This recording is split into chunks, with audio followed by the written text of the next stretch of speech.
can a husband not protect his own wife? My daughter is being bullied by her mother-in-law, but her husband, who is my son-in-law, doesn't defend her. British to people moreover.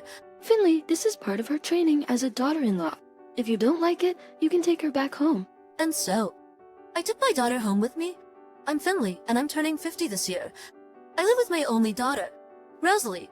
My husband passed away in a car accident when Rosalie was in kindergarten, and I've been raising her on my own since then. To be honest, I think there were times when I've made her feel lonely, and she must have had many difficult days since I was raising her by myself.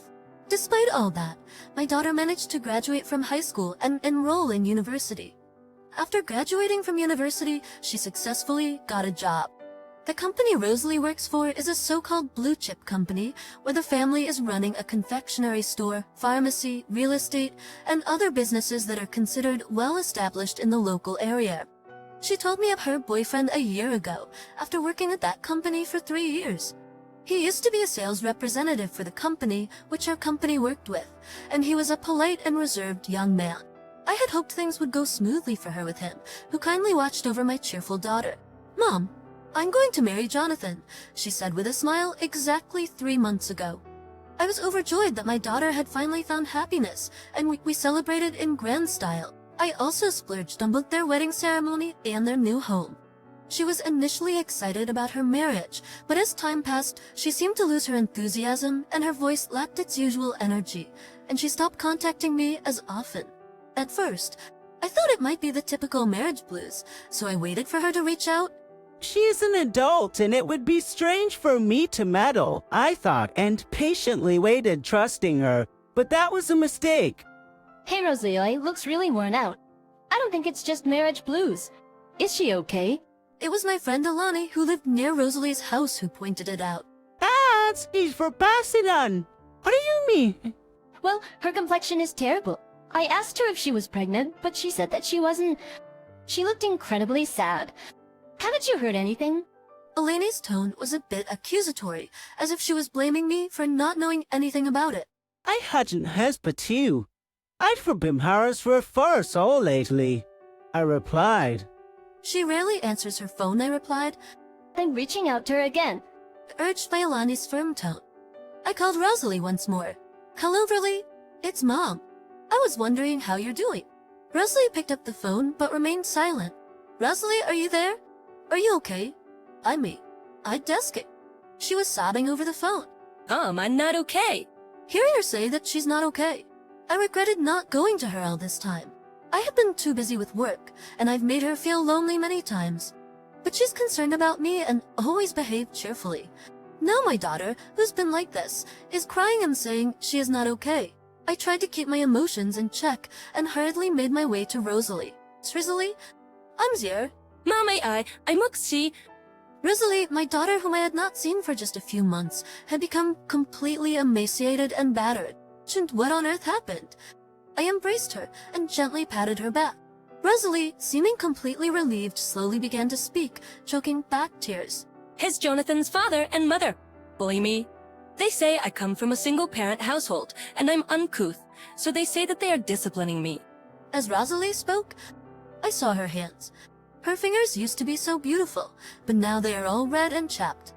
"Your hands look so painful." "Teal, poor thing." They even tell me to wash dishes with water, instead of using hot water because it's a waste. And even though it's the middle of winter, they make me wash clothes by hand before putting them into the washing machine. Apparently, her mother-in-law is ordering Rosalie to pre-wash clothes by hand. And on top of that, I have to clean the floor with a cloth on my knees and hands every morning from early dawn. In this day and age, it's not like they're in training at a temple or anything. He fumed, and Rosalie, tears streaming down her face, said, "What's even more painful is when they speak ill of you." That with my blood boiling, I yelled at Jonathan's parents. "What on earth are you doing to my daughter?" When I yelled loudly, Jonathan's parents came out of the living room with a contemptuous look. They glanced at us disdainfully, wearing an expression of exasperation. "You are bullying my daughter under the guise of discipline," I firmly stated. "This is exactly why I can't deal with women raised in single-parent households." It's just no common sense, so we're just trying to discipline her. Oh my god, I do way more than the other. As your attitude is unacceptable. They began to ridicule us. What is this about? Jonathan came out when he heard us talking. Oh, Jonathan, your wife is a failure. That's why we're trying to discipline her. But her mother doesn't understand and is making baseless accusations, said Jonathan's mother, as if she were tattling on us. I confronted Jonathan. You're my daughter's husband. Don't just stand there and help her. I think you're misunderstanding. Rosalie is not a good wife. That's why my parents are just training her so that she can become someone they won't be embarrassed to introduce as their daughter-in-law anywhere. Jonathan replied arrogantly, defending his parents. You're a failure as a husband for not protecting your own wife and joining in on the bullying. Stop bullshitting me. I was furious and grabbed Jonathan. Then, he said, I can't believe that you would take advantage of my parents' kindness and make this kind of accusation.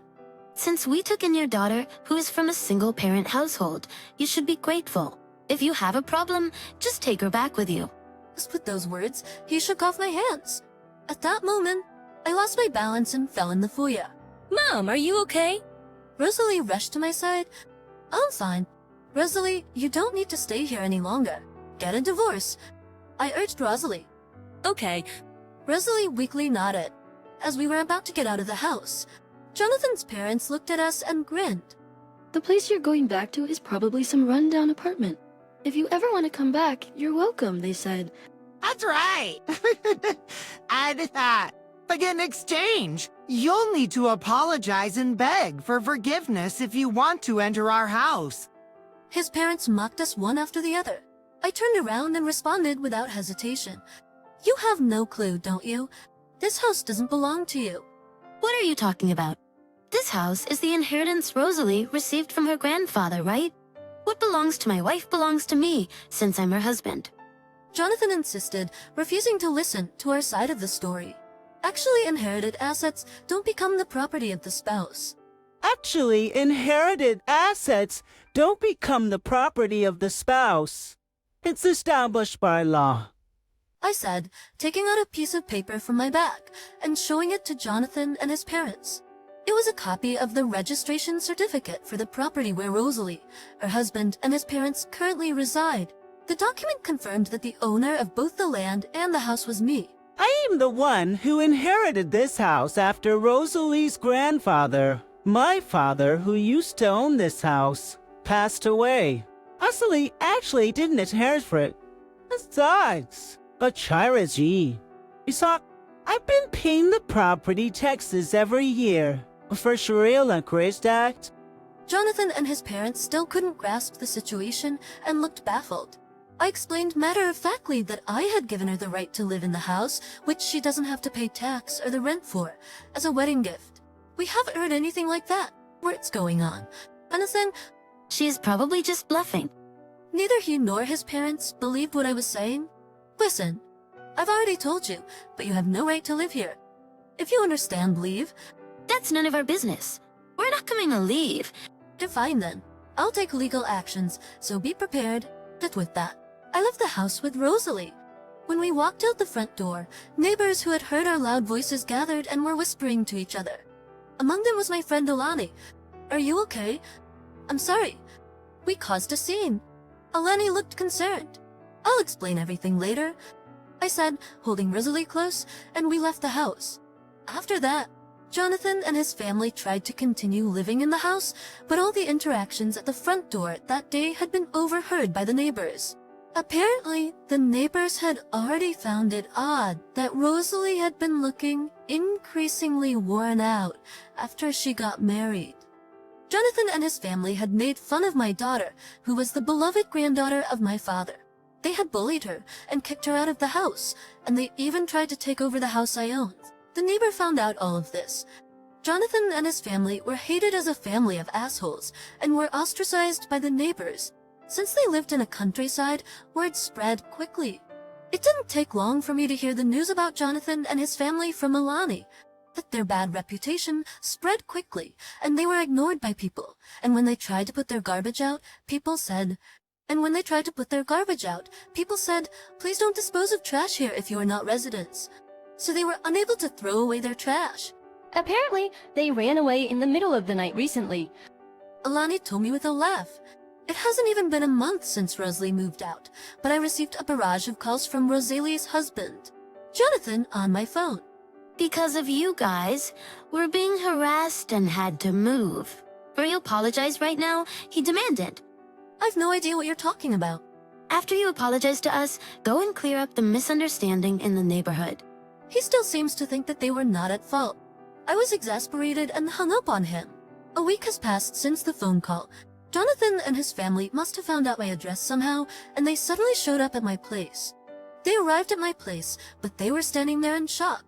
I live in one of the luxurious condominiums in the city. Actually, my late husband had owned a company, and after his passing, I took over the company and became a president. I had worked tirelessly for Rosalie's sake, and as a result, the company had grown significantly. Now, we are earning enough income to live in a high-end condominium. When Jonathan and his family came to the front of the condominium and learned that I lived there, they quickly changed their attitude. We're really sorry. We had no idea you lived in such a splendid place. Yes. You should have told us. We had no idea that you live in such a splendid place. If only we had known sooner, we could have cultivated a better relationship. Jonathan's mother chimed in, nodding obsequiously. Now that you know I live here, you are apologizing. I retorted with deliberate sarcasm. Oh no, it's not like that. You see, it all started when Jonathan and Rosalie got married. We decided to live together, and at that time, we sold our house. His mother continued without paying much heed to my tone. That's right. I thought it would be nice to have my parents live in a good house, so I suggested that we live together. Jonathan added, Since our son proposed it, we sold our house. However, due to recent circumstances, we lost our home. So now we're all squeezed into a rundown apartment, his mother explained. His mother explained, shedding crocodile tears to plead their case. Mom, please don't cry. So please, can you help us somehow? You can either give us some money every month or rent a room in this condominium for us. Jonathan shamelessly asked me for assistance. I put on a smile and said, Do you remember what you did to my daughter? Even if you've forgotten, I will never forget. You may leave now. Rosalie, who had been observing the whole ordeal, immediately called the police. The police arrived promptly, and when they saw Jonathan and his family, they swiftly escorted them away.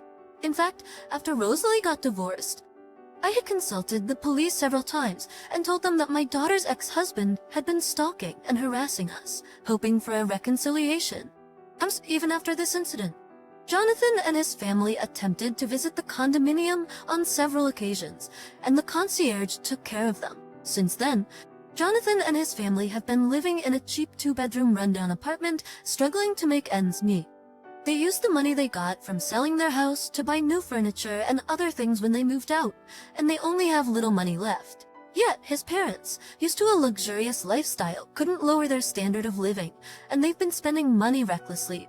Jonathan has been exploited by his parents and has become completely worn out. Since Jonathan was a salesperson working with Rosalie's company, the reason behind the divorce became known to people at Rosalie's workplace through her. Because of that, he was banned from her company and was removed from the career track since he had lost a major client. Perhaps realizing the gravity of their situation, his parents also started searching for jobs. However, due to factors like their age, abilities, and the neighborhood's gossip, they struggled to find jobs. The job they finally found did not bring in much income, and they continued to struggle to make ends meet. I didn't want to leave my father's house vacant, so I decided to open it to the public as a community center for the neighborhood. Occasionally, I go to the house and make sure that Jonathan and his family don't come by. Rosalie said, I'm already an adult and I thought I should handle my husband's issues on my own. And to which I replied, asking for help is not something to be ashamed of. If you don't speak up sooner, you'll only prolong your suffering. From now on, don't hesitate to tell me. Retain, after her divorce. Rosalie continued to live in my condo and she is still working for the same company. she has worked for since before she got married. Although she was initially feeling down when she returned home, she has since regained her spirits and helps out with household chores. We are planning to live together peacefully for a while.